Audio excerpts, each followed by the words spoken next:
Today we are going to make hitagore bele, which is nothing but avrekaalu, and it is soaked overnight and then de-skinned to make this bele.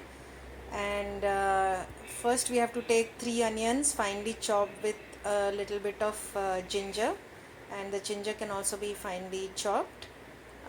This is kept aside. One onion, which is big size, is cut into big cubes, and about 7 to 8 garlic pods are taken, and this is fried lightly in oil, not very deep fry, very maybe just 1 teaspoon of oil, just fry it a little bit. After this, also in a plate you take about 10 chilies which are not spicy, 8 hot chilies, and fry it in 1 teaspoon of oil and take it out. Then we have to take about 1 tablespoon of dhania and 1 teaspoon of jeera and fry it a little. After this we have to take coconut and fresh coconut and khaskhas. Khaskhas can be about 1 teaspoon, and this has to be made into a paste. The coconut and the khaskhas should be made into a paste, and it should be kept aside. In the same mixie jar, then you can take the dry chilies as well as the dhania jeera and make it into a fine paste. First it is a dry powder and then you put little water, so it is made into a smooth fine paste. To this mixie jar we have to put the big cubes of onion, as well as the garlic, and then you coarsely grind it. So maybe just for a second you have to grind it so that that onion does not become into very fine paste.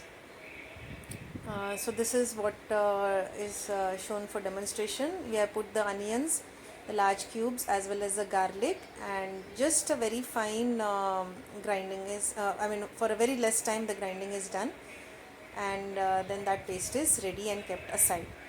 Now in a vessel, or basically a small cooker, you can take oil, and in this oil you heat the oil, and you can put mustard, it's optional, but the first thing to put is ginger.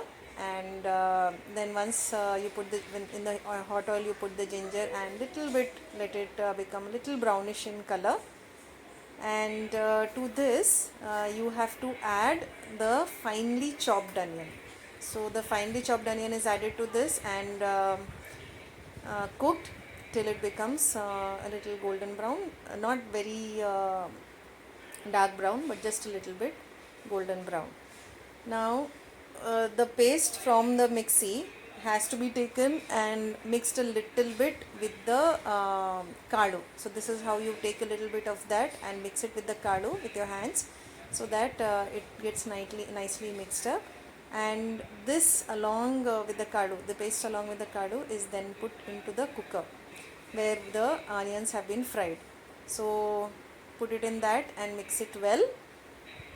After this, then after you mix it, then how much ever spicy you want, that much amount of the paste from the mixie has to be taken and mixed into this kadu, and start cooking it. You have to add water according to what consistency you want, but generally it's a thick gravy. It is not a very watery, it is a thick gravy. So you put it in that, and to this add salt according to taste again. And also we have to add tamarind. Now this tamarind would be the size of a lemon size. The tamarind you can add to this, as well as milk and kene, that is a cream on the milk, has to be added to this, and this is for a smoother taste.